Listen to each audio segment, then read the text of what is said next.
Alright, well, I'm back out at the yard again today, and I've had a pretty good start so far. Found a couple more Indians, but I just flipped over this plug and had this Merc fall out, which looks to be a 40, and I put the pointer back in the hole and it's still going off. So I thought I'd turn on the video and see what else we got in there. Let's see what we have. Oh, looks like a nickel maybe? No, it's a Jefferson, so no, I don't think it is a war nickel. Let's see if there's anything else in there. I guess that's it. I'll take that spill. Alright. Alright, I'll do another little video here of this target. It's for anybody who knocks the AT as being a subpar machine. And if you can see right down there, let me turn the pointer around, is a coin. And that did not fall into the bottom of the hole. I just uncovered that with my fingertips. So, pointer's 9 inches long, right? Let's put it down in the hole here. So that's a solid 9, maybe 10 inches. First of all, let's see what the heck this is.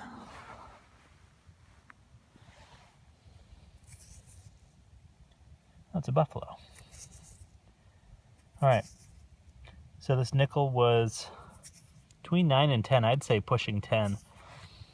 I didn't even have an ID on the machine, a VID, or VDI rather. It was just coming in faint tone, no numbers. And so, you know, picking up a coin at 10 inches, pretty damn good if you ask me.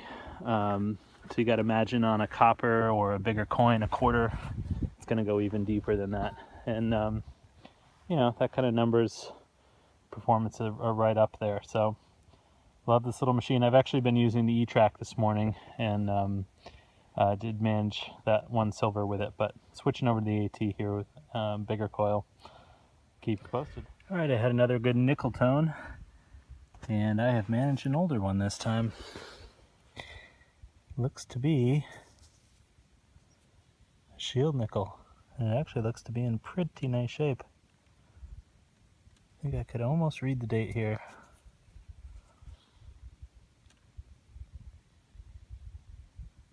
Is it 68? Looks pretty nice. Very nice.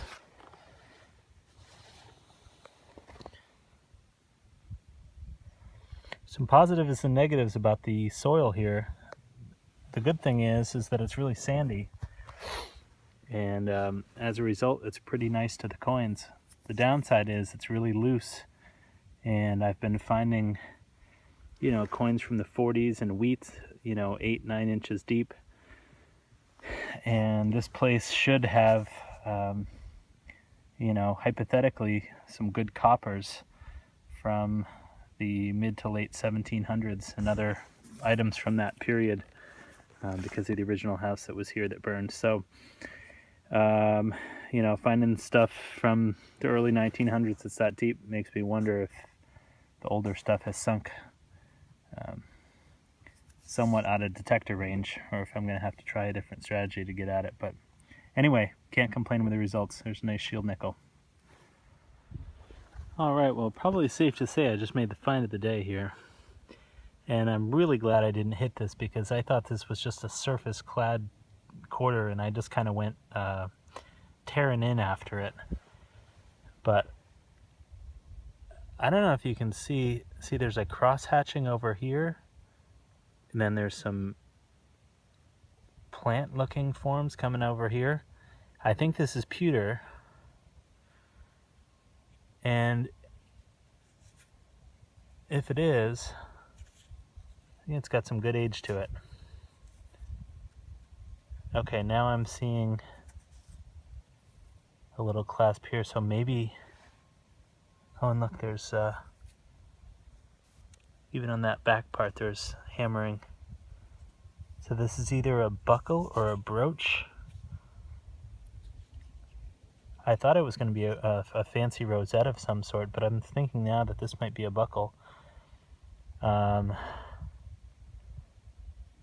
that's the case, and I would think of a sash buckle as Victorian, but the marks on this look more colonial than Victorian.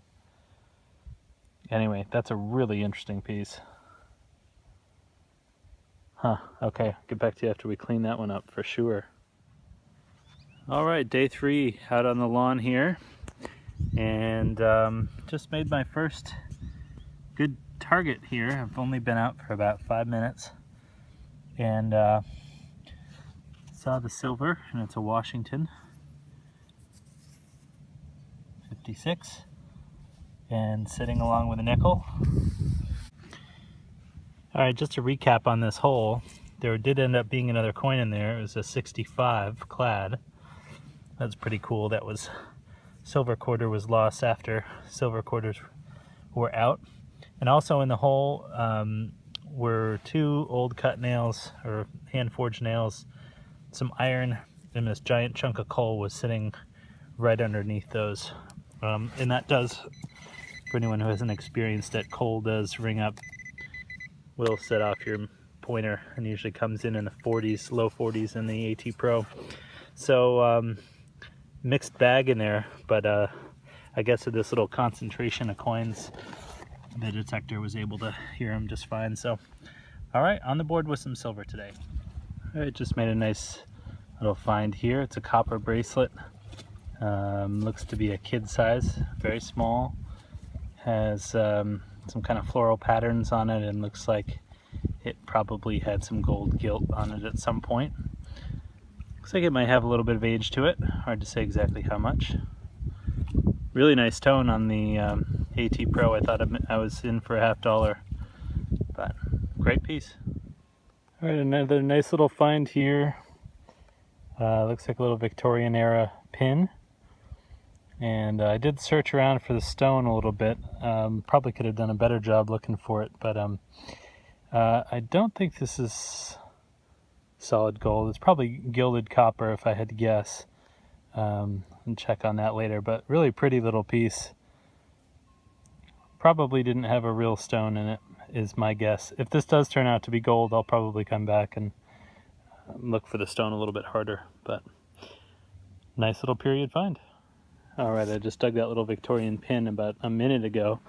Turned around, got a really slamming 70s tone. Can you see that? I'm really excited to see this. I haven't found a nice chrono bell in a while.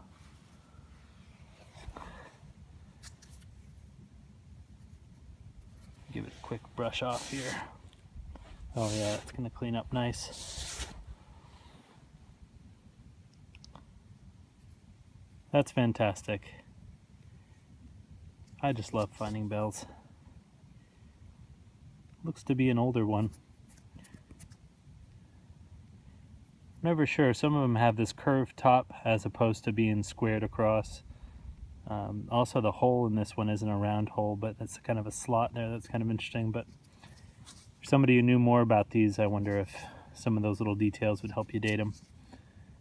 But if there's any number or maker's mark on this one, I'm not seeing anything right off the bat, but very sweet find. That was a loud screaming target. All right. All right, I've moved to a different section of the lawn, and last 5 minutes found these 2 targets, which are exciting because they're from the original period of this property. This is a piece of a pewter spoon handle, and this is a drawer pull. And both of these are Georgian, or from the colonial era, late 1700s. And that's one of the things that's so exciting about this place is, along with finding some 100-year-old silvers, there's really the potential for some old stuff here. And that's what I'm really after, is looking for those early coins, early relics. And for the landowner, the landowner's had this property in her family for 200 years or more, and so I'm really trying to find something for her that I can tie to her family. And you know, it's always great to find a coin, but you know, to find a spoon with a monogram or something like that would really mean a lot. So that's what I'm after. These are some good signs, so I'm going to keep on in this area. Another colonial find here is a nice drop musket ball. And A2 Pro went about 9 inches on this one, and it's really quiet, nice, repeatable.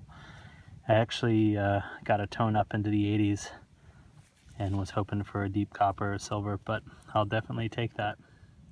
All right, I'm across the road now in some pine trees, and I just found a coin. It's pretty interesting. I thought it was just a nickel, but it was ringing up higher than that, kind of like high 60s, low 70s. I don't think it's a nickel at all, and I think it's pretty early. Let's see if I can get some sun on it here. If you look at the very bottom of it, right there, you see that line kind of across it, and I think there's actually a date under the line, kind of like on the British coppers. So I don't know if that would make it a farthing. It almost looks like there's a horse on the back. I kind of saw that and then it kind of disappeared again, but that line is kind of indicative. I almost can see numbers on it, but it's real crumbly too, so it's going to be a tough one to ID, because the second this thing gets exposed to water or gets wet, it's going to start crumbling fast.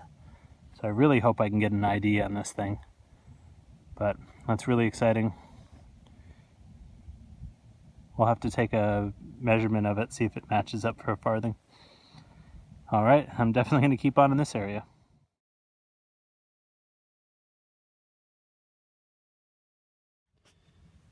All right, well, here's my little roundup from this hunt. As mentioned before, we've got the silver quarter, 56. I think this is a possible farthing. The little Victorian pin. This button actually was my last find of the day. It's got a little decoration on it. Looking forward to seeing that.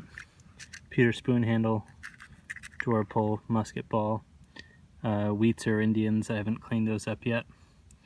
Nice crotal bell, and this little bracelet. And then yesterday I had the mercury dime and shield nickel, buffalo nickel, and that nice sash buckle piece. So yeah, so that concludes hunt number 3, and as you can imagine, I'm going to keep going here. I'll probably come back next time with the little 5x8 coil and go over some more areas, but it's not slowing down yet. Thanks for watching.